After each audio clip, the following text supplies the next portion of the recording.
Hello. Hello, മനഃശാസ്ത്രജ്ഞനാണോ? ആണല്ലോ. ഡോക്ടറെ, ഞാനേ 24 വയസ്സുള്ള അതിസുന്ദരിയായ തമന്നയെ പോലെ ഇരിക്കുന്ന ഒരു യുവതിയാണ്. തമന്നയോ? ആ, തമന്നയാണോ? അങ്ങനെ എല്ലാരും പറയുന്നേ. നിങ്ങൾ രാവിലെ എന്നെ പ്രലോഭിപ്പിക്കാതെ വിളിച്ച എന്നാന്ന് വെച്ചാ പറ. ഡോക്ടറെ, എന്റെ കല്യാണം കഴിഞ്ഞിട്ട് പിറ്റേ ദിവസം തന്നെ എന്റെ ഭർത്താവ് ഗൾഫിൽ പോയേ. എന്നിട്ട് വീട്ടിലാണെങ്കിൽ ഞാനും എന്റെ മുത്തശ്ശി മാത്രമേ ഉള്ളൂ. വഴി വെട്ടി എന്നെ അവിടെ വരുത്തും. ഡോക്ടറെ, എനിക്കൊരു സഹായം ചെയ്യോ? പിന്നെ അതെ, ഗൾഫിൽ പോയ എന്റെ ഭർത്താവിന് തിരിച്ചൊന്ന് നാട്ടിൽ കൊണ്ടുവരാൻ എന്തെങ്കിലും ഒരു മാർഗം ഉണ്ടോ? നിങ്ങൾ വിളിച്ചേക്കണ ഇന്ത്യൻ എംബസിയിലേക്കല്ല, ഡോക്ടർ തരകന്റെ ക്ലിനിക്കിലേക്കാണ്. അല്ല പിന്നെ ചിരിയോ ചിരി പുഞ്ചിരി തഞ്ചിടുന്ന വിളയാട്ടം, ഉലകാകയൊരോട്ടം. വന്ന വഴി വളച്ചെടുത്തോണ്ട് പോവല്ലേ? വളച്ചെടുത്തുണ്ടോ? എന്റെ പറയോ? അല്ല, ഇങ്ങനെ കാണിച്ചിട്ട് വരാൻ പറഞ്ഞില്ലേ? ഞാനതാ വന്നേ. അയ്യോ, ഇത് ഞങ്ങൾ ഡോക്ടർമാരൊരു അംഗവിക്ഷേപമാണത്. ആണല്ലേ? നിങ്ങൾക്ക് എന്നെ മനസ്സിലായി. ഞാൻ അറിയാം, പ്രശസ്തനായ ഡോക്ടർ തരകൻ. എന്നെ ഡോക്ടർ അങ്ങനെ തകരാൻ കാരണം എന്നാ? അല്ല, നിങ്ങളല്ലേ പറഞ്ഞ ഡോക്ടർ തകരാൻ? തകരാനല്ലോ, ഡോക്ടർ തരകൻ. സുപ്രസിദ്ധ സൈക്ലിൻകാരനോ? അല്ല, പഠിക്കാൻ ചെന്നപ്പോ ആ തന്തപ്പടി ഒരു മര്യാദക്ക് ഞാൻ പറഞ്ഞ വല്ല ഹോമിയോ ഡോക്ടർ ആയിക്കോളാം. സമ്മതിച്ചില്ല, നിർബന്ധം പിടിച്ചതാക്കിയെന്ന. അപ്പൊ അത് പറയാൻ പറ്റുന്നുണ്ടോ എനിക്ക്? ഇതെന്താണ് അവിടെ പ്ലാൻ ചെയ്യണെന്താണ്? ഞാനൊരു ഡോക്ടർ, അതൊക്കെയാണോ? ഓക്കെയാണ്, അത് മതി. നിങ്ങൾ ആരാന്ന് പറഞ്ഞില്ലേ? ഞാൻ മെൽവിൻ. അത് ഓസ്ട്രേലിയയിലല്ലേ? അത് മെൽബൺ, ഞാൻ മെൽവിൻ. എന്റെ ചേട്ടന് ബണ്ണില്ല ഡോക്ടറെ. ദാമ്പത്യ ജീവിതത്തിൽ ബണ്ണിന് വലിയ പ്രാധാന്യമില്ല, അതുകൊണ്ട് അത് നിങ്ങൾ വന്ന കാര്യം പറയൂ. ഡോക്ടറെ, എന്റെ ചേട്ടനൊരു രോഗമുണ്ട്. അത് ശരി, നിസാരക്കാരനല്ലല്ലേ ഈ നിൽക്കുന്നത്. എന്താണ്? കൊള്ളാലോ. എന്താണിത്? ഡോക്ടർ എന്തീ നോക്കുന്നേ? അല്ല, നിങ്ങളുടെ ഭർത്താവിന് ഒരു രോമം ഉണ്ടെന്ന് പറഞ്ഞു, അത് എവിടെ നോക്കുമായിരുന്നു? അയ്യേ, ഡോക്ടർ ഒരു രോമം ഉണ്ടെന്നല്ല, ഒരു രോഗം ഉണ്ടെന്ന്. ഒരു സൂക്കേട്. താനിക്ക് എന്തിന്റെ സൂക്കേട്? അല്ല, എന്താണ് സൂക്കേടെന്ന് ചോദിക്കാൻ വന്ന ടോൺ മാറിപ്പോയത്. ഈ ചേട്ടനുണ്ടല്ലോ, പരിസരം പോലും നോക്കാണ്ട്, ഞാൻ പറയട്ടെ, സിറ്റുവേഷൻ പോലും നോക്കാണ്ട് ഉറങ്ങി പോകുന്നു. സിറ്റുവേഷൻ നോക്കാതെ ഉറങ്ങിപ്പോ. അതാണ്. അത് കൊള്ളാലോ. 12 പ്രാവശ്യം എനിക്ക് സസ്പെൻഷൻ വരെ കിട്ടിയിട്ടുണ്ട്. ട്രാഫിക്കിൽ നിന്ന് ഞാൻ ഉറങ്ങിപ്പോയിട്ടുണ്ട്. അതാണ്. എന്ത് മഹാകാര്യമായിട്ടാ പറയാ, ട്രാഫിക്കിൽ നിന്ന് വരെ ഞാൻ ഉറങ്ങിപ്പോയി. എന്റെ പൊന്നു ഡോക്ടറെ, ട്രാഫിക്കിൽ ഇന്ന് ഉറങ്ങിയത് പോട്ടെ, ഇങ്ങനെ ഇന്നലെ കുളിക്കാൻ കയറി ബാത്റൂമിൽ കിടന്ന് ഉറങ്ങിപ്പോയി. അതും പോട്ടെ, എന്റെ അനിയത്തിന്റെ കല്യാണത്തിന് ജ്വല്ലറിയിൽ സ്വർണ്ണം എടുക്കാൻ പോയപ്പോഴല്ലോ, ആ ജ്വല്ലറി കിടന്ന് ഉറങ്ങിപ്പോയിട്ട് അവിടെയുള്ള ആൾക്കാരൊക്കെ എല്ലാരും കൂടി വീഡിയോ എടുത്ത് എന്നെ നാട്ടിച്ച് ഞാൻ അവിടെ കിടന്ന് കരഞ്ഞ് ആകെ പ്രശ്നമായി. പിന്നെ കല്യാണത്തിന് വന്നിട്ട് ഭക്ഷണം കഴിക്കാനിരുന്നിട്ട് മുരിങ്ങാക്കോല് വായല വെച്ച് അവിടെ ഇന്ന് ഫോട്ടോ കൊടുത്തിട്ട് അതും ആൽബത്തിലൊക്കെ വന്ന് ആകെ പ്രശ്നമായിരുന്നു. ഡോക്ടറെ പറ, ഡോക്ടറെ പറ, ഇങ്ങനെയുള്ള ഇയാളുടെ കൂടെ ഞാൻ ജീവിക്കണോ ഡോക്ടറെ? ഡോക്ടർ പറയണ പോലെ ഞാൻ ഈ ജനറേറ്റർ റൂമിൽ കിടന്ന് ഞാൻ എങ്ങനെ ഉറങ്ങുണ്ടോ? കാര്യം പറഞ്ഞു മനസ്സിലാക്കി. കാര്യം പറഞ്ഞു. നിങ്ങൾ ഇങ്ങനെ ഡാം തുറന്നു വിട്ടോട്ട് പറഞ്ഞാൽ എനിക്ക് പിടികിട്ടുവോ? ഒന്ന് സമാധാനത്തിൽ നിർത്തി പറ. ഡോക്ടറെ, ഞങ്ങളുടെ കല്യാണം കഴിഞ്ഞിട്ട് 7 വർഷമായി. കണ്ടാ പറയല്ലേ, പക്ഷെ കൊണ്ടാ നീ പറയും. ഞങ്ങളുടെ ആദ്യ രാത്രി എന്താ നടന്നെന്ന് ഡോക്ടർക്ക് അറിയോ? ഇല്ല, അത് പറഞ്ഞത് കേക്കട്ടെ. അത് കേക്കട്ടെ. ആദ്യ രാത്രി എന്നാ ഉണ്ടായി? ആദ്യ രാത്രി ഇങ്ങനെ പാലായിട്ട് വരുമല്ലോ. വന്നു കഴിഞ്ഞിട്ട് ഞാൻ ഈ പാല് കൊടുത്തിട്ട് പകുതി കുടിച്ചിട്ട് പകുതി എനിക്ക് തരണമല്ലോ.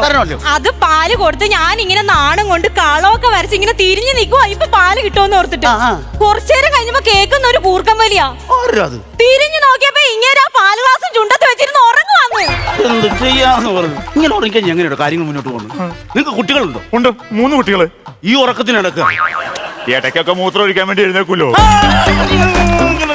എന്തെങ്കിലും ഒരു പരിഹാരം പറഞ്ഞു തന്നേ പറ്റുള്ളൂ ഡോക്ടറെ. ഇത് വല്ലാത്തൊരു അവസ്ഥയാണ് കേട്ടോ. ഇതിനെ ഞങ്ങൾ മെഡിക്കൽ സയൻസിൽ ഡോക്ടർമാരുടെ ഭാഷയിൽ ഡോക്ടർമാരുടെ ഭാഷയിൽ എന്നാ പറയും? എന്നാ പറയണമെന്ന് ആലോചിക്കട്ടെ. എന്തെങ്കിലും കള്ളക്കഥ ഉണ്ടാക്കി പോണേ മുമ്പ് ഞാൻ പറഞ്ഞുതരാം. പിന്നെ നമുക്ക് വേരോടെ പിഴുതെടുക്കണം. അങ്ങനെയൊക്കെ വേരോടെ പിഴുതെടുക്കാൻ പറ്റുമോ? പിന്നെ പറ്റും. കമ്പിപ്പാരക്ക് ഇങ്ങനെ കുത്തി ആണ്ട ഇതന്നെ വെച്ചേക്കണേ. അയ്യോ ഡോക്ടർ, അതേ ഉറങ്ങി. നിന്നാ ഇപ്പൊ ഉറങ്ങി പോകണം. എന്ത് ചെയ്യാ? ചിരിക്കണം. അതെന്താന്നറിയോ, ഞാൻ ഉറങ്ങുന്ന കാര്യം മാത്രമല്ലേ ഡോക്ടറിനോട് പറഞ്ഞത്. ഇങ്ങനെ ഉറങ്ങി പോകുമ്പോ ആരെയാണോ സ്വപ്നം കാണുന്നത് അയാളുടെ ക്യാരക്ടർ അങ്ങ് മാറുവാ. പിന്നെ പഴശ്ശിയുടെ യുദ്ധം കമ്പനി കാണാൻ പോകുന്നതേ ഉള്ളൂ. എന്റെ ദൈവമേ, ഇന്ന് പഴശ്ശിയാ. ഇന്നലെ എന്തോ ഒരു യുദ്ധമായിരുന്നു അറിയോ കിടന്ന്. ഡോക്ടർ ഒന്ന് ചോദിക്കേ. ഈ പഴശ്ശി തീരുമാനിക്കും ഈ മണ്ണ് ആരുടെയൊക്കെയാണെന്ന്. ഈ ചോര കൊണ്ട് പഴശ്ശി എഴുതും. ഈ കൂർക്കമരിയാണ് കുറെ എഴുതും. ഒന്ന് എഴുന്നേറ്റ്. നീങ്ങിന്നെ. ക്ഷമിക്കണം കേട്ടോ. ഇപ്പൊ ഞാൻ ആരായിരുന്നു? പഴശ്ശിരാജ. അയ്യോ, പുള്ളി ഉപബോധ മനസ്സിൽ എന്തോ കയറി കൂടിയിട്ടുണ്ട്. അതാണ് ഈ പ്രശ്നം ഉണ്ടാക്കുന്നത്. അപ്പൊ ഈ ബോധ മനസ്സ് എങ്ങനെയായിരിക്കും എന്റെ? തനിക്ക് ബോധ മനസ്സുണ്ടോ? വല്ല ബോധം കൊണ്ട് ഇങ്ങനെ കൊണ്ട് തുടങ്ങും. അത് sorry. തനിക്ക് ബോധ മനസ്സിൽ ഉപബോധം മാത്രമേ ഉള്ളൂ. അതെ, അത് ആ മനസ്സിൽ നിന്ന് എടുത്ത് കളയണം. വേറെ കാര്യം ചോദിക്കട്ടെ, ഈ പുള്ളി അടിക്കുമോ? അടിക്കൊന്നുമില്ല. ഇങ്ങനെയൊക്കെ ചെയ്യുമെങ്കിൽ എന്നെ എപ്പോഴെങ്കിലും ഒന്ന് ചെയ്ത് പറഞ്ഞിട്ടുണ്ട്, അല്ലാതെ അടിക്കൊന്നുമില്ല ഡോക്ടറെ. നിങ്ങളെ തല്ലുവോ തെരുവിളിക്കോ എന്നാണ് ഞാൻ ചോദിച്ചത്. പിന്നെ പുള്ളി കള്ള് കുടിക്കുമോ മദ്യം അടിക്കുമോ? ഇതുവരെ കുടിച്ചിട്ടില്ല. ആണോ? വിഷുവിന് ഞാൻ വൈറ്റ് അടിച്ചായിരുന്നു. വിഷുവിനാണോ അത്? അത് ക്രിസ്മസിനല്ലേ അടിക്കേണ്ടത്? എന്നത് സൈഡ് ഡ്രം. സൈഡ് ഡ്രം അല്ല, വൈറ്റ് ഡ്രം വിഷുവിന് അടിച്ചായിരുന്നാണ് ഞാൻ. അന്ന് മാത്രമേ ഞാൻ 2 അടിച്ചു. അല്ലാണ്ട് 2 അടിച്ചാൽ ഉറക്കത്തിന് അതൊരു പ്രശ്നം. അതുകൊണ്ടല്ല ഉറക്കം. എനിക്ക് തോന്നുന്നു ഞാൻ വേറൊന്നും വിചാരിക്കില്ല. ഞാൻ ചോദിച്ചു കഴിഞ്ഞാൽ ഇല്ല ഡോക്ടറെ. ഈ പുള്ളി സ്ത്രീകളുമായിട്ട് എങ്ങനെയാ? സ്ത്രീകളായിട്ട് ഒരു ഇഷ്യൂ ഇല്ലെന്നേ. ആര് പറഞ്ഞു? അയ്യോ, അപ്പൊ നിങ്ങൾക്ക് ഉണ്ടല്ലോ സ്ത്രീകളായിട്ട്. അയ്യോ, ഞാൻ അങ്ങനെയല്ല ഉദ്ദേശിച്ചത്. ആരാണ് നിന്നോട് ഈ നഗ്ന സത്യം പറഞ്ഞേന്ന് ഞാൻ ചോദിക്കുവായിരുന്നു. ആര് പറഞ്ഞു? ആര് പറഞ്ഞു? ഇല്ല ഡോക്ടറെ. കണ്ണെ കൊള്ളാനുള്ള പുരുവത്ത് കൊണ്ട് പോയെന്ന് പറഞ്ഞാൽ പുരുവത്തിന് പറ്റുന്ന അല്ല, പുരുവത്തിന് ഇച്ചിരി കട്ടി കുറവാണ്. കരടി നീ തരുമോ എന്ന് ചോദിക്കുവായിരുന്നു. ഞാൻ ലാടവൈദ്യനല്ല. ഞാൻ അറിയാലോ, ഞാൻ സുപ്രസിദ്ധ സൈട്ര അല്ല, വേണ്ട ഒരു ഡോക്ടർ. അത് പറഞ്ഞാൽ മതി, അത് പിടിച്ചു. അതെ, നമുക്ക് ഈ പുള്ളിനെ ഒരു പണി ചെയ്യാം. ഈ മനസ്സിൽ നിന്ന് സാധനം ഉറക്കമുള്ളത് അത് ഞാൻ എടുത്ത് എന്ത് ചെയ്യാനാന്ന് ഒരു SI ആണെന്ന് പറഞ്ഞ് കൊമ്പമ്മീശയും വെച്ച് നിന്നുറങ്ങും. ഒരിക്കൽ രാജുമൻ എന്നോട് ചോദിച്ചു അങ്കിളിന്റെ ഫാദർ ആരാണെന്ന്. ഈ പുള്ളിയുടെ ഫാദർ ആരെന്ന് അറിയാവോ? വിളിച്ചു ചോദിക്കാം. ചെറുപ്പത്തിലേ വല്ല തട്ടും കിട്ടിയിട്ടുണ്ടോ? മനസ്സിൽ കിട്ടുവാൻ തോന്നിക്കഴിഞ്ഞാ പിന്നെ ചെയ്യുന്നതെല്ലാം യാന്ത്രികമായിരിക്കും. എന്നെ ചെയ്യാനാ വിളിച്ചെന്നേപ്പിക്കും നിങ്ങൾ. ചേട്ടാ ഒന്ന് എഴുന്നേറ്റ്. അയ്യോ, ഇപ്പൊ ഞാൻ ആരായിരുന്നു ശാലിനി? നിങ്ങൾ ഇപ്പൊ രാജാവിന്റെ മകൻ ആണോ?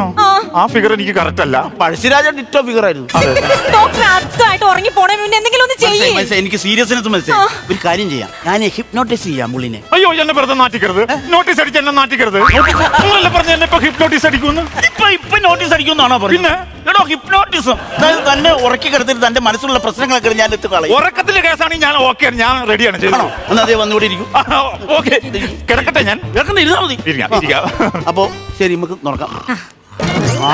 അയ്യോ, എന്താണ് ഇത് കാണിക്കുന്നത്? നിങ്ങൾ ഇപ്പൊ ഉറങ്ങിയത്? എന്തായാലും നിങ്ങൾ ഉറക്കൂല. അപ്പൊ ഞാനങ്ങ് ഉറങ്ങുവാണെങ്കിൽ കുഴപ്പമില്ലല്ലോ. എടോ, ഞാൻ പറയുമ്പോഴേ നിങ്ങൾ ഉറങ്ങാവുള്ളൂ. പറയുന്നതിന് മുമ്പ് ഉറങ്ങിക്കഴിഞ്ഞാൽ എനിക്ക് ഡയലോഗ് ഇല്ലാതെ ഞാൻ ഇവിടെ നിന്ന് പുഴുക്കും. അറിയോ? ഞാൻ പറയുമ്പോൾ ഉറങ്ങിയാൽ മതി.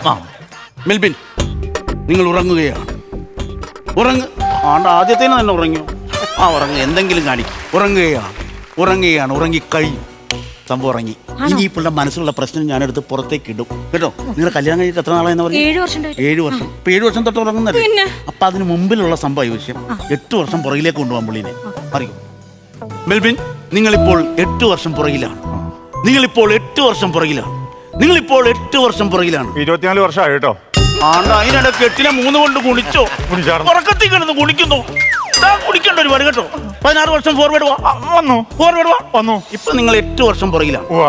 അപ്പോൾ നിങ്ങളുടെ ജീവിതം എങ്ങനെയായിരുന്നു? അന്ന് ഞാൻ കൂട്ടുകാരായിട്ട് അടിച്ചു പൊളിച്ച് ജോലിയൊക്കെ ചെയ്ത് സന്തോഷമായിട്ട് ജീവിക്കുമായിരുന്നു. അങ്ങനെ സന്തോഷപരമായി ജീവിക്കുന്ന സമയത്ത് നിങ്ങളുടെ മനസ്സിൽ തട്ടുന്ന എന്തെങ്കിലും പ്രശ്നങ്ങൾ ഉണ്ടായിട്ടുണ്ടോ? ഉണ്ട് ഡോക്ടർ. തുറന്നു പറയും. എന്താണ്? ആ സമയത്ത് ഞാൻ കൊഴിഞ്ഞാമ്പാറ സ്റ്റേഷനിൽ SI ആയിട്ട് ജോലി നോക്കുമായിരുന്നു. അടിപൊളി. കൊഴിഞ്ഞാമ്പാറ കിടുക്കൻ കഥക്ക് പറ്റിയ സ്ഥലം കേട്ടോ. എന്തെങ്കിലും കിട്ടും. SI ആയിട്ട് ജോലി ചെയ്യുമ്പോ അന്നൊരു അമാവാസി ആയിരുന്നു. ഏതമ്മാവന് വാശി? അമ്മാവന് വാശിയല്ല, അന്നൊരു അമാവാസിയായിരുന്നു. എടോ, കർത്തവാവെന്ന് പറഞ്ഞാൽ മതി എന്നെ കൂടെ തെറ്റിക്കാനായിട്ട്. ഞാൻ സ്റ്റേഷനിൽ നൈറ്റ് ഡ്യൂട്ടി ചെയ്യുകയായിരുന്നു.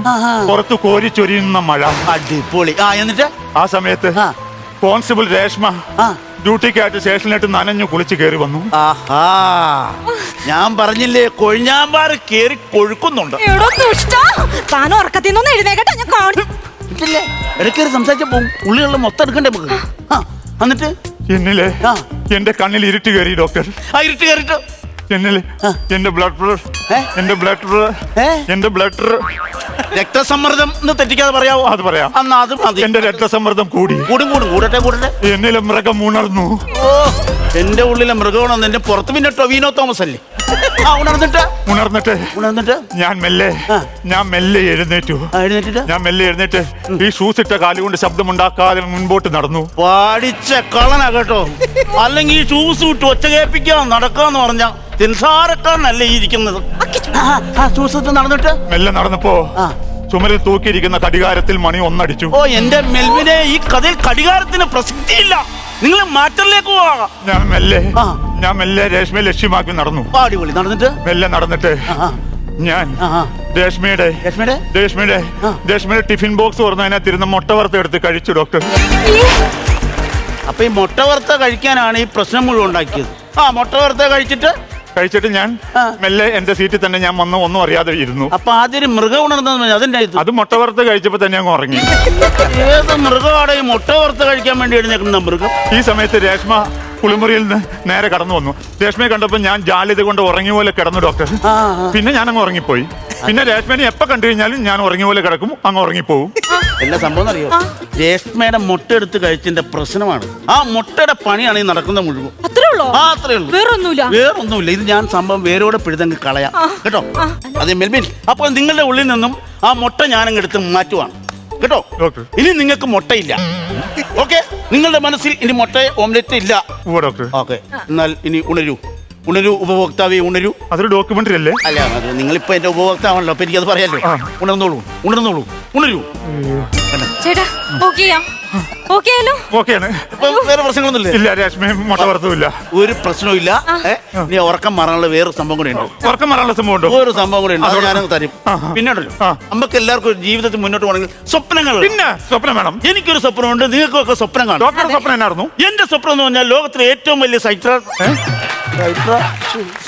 പറ, ആരാവണമെന്നായിരുന്നു? എന്നാ ഞാനും സത്യം പറയാം. പറഞ്ഞു. എനിക്ക് സ്വപ്നം ഇല്ലാത്തൊരു സാധു മനുഷ്യനാണ്. ആണല്ലേ? നിങ്ങൾക്ക് വല്ല സ്വപ്നം ഉണ്ടോ?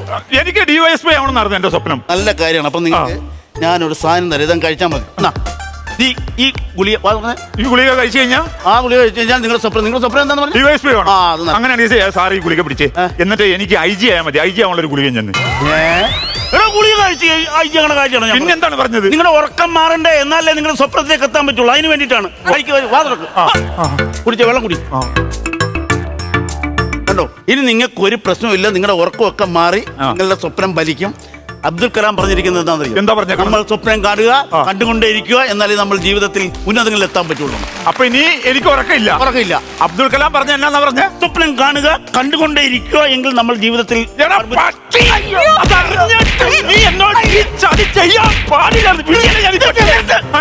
എന്തിനാണ് അബ്ദുൽ കലാം പറഞ്ഞ? ഒന്നൂടെ പറഞ്ഞേ. സ്വപ്നം കാണുക, കണ്ടുകൊണ്ടേയിരിക്കുക, ജീവിതത്തിൽ ഉന്നതങ്ങളിൽ എത്താൻ പറ്റും. ഗുളിക തന്ന എന്റെ ഉറക്കം കളഞ്ഞില്ല. ഇനി ഞാൻ എങ്ങനെ സ്വപ്നം കാണും? എന്റെ പ്രമോഷൻ എങ്ങനെ സാധിക്കൂടാ? തെണ്ടി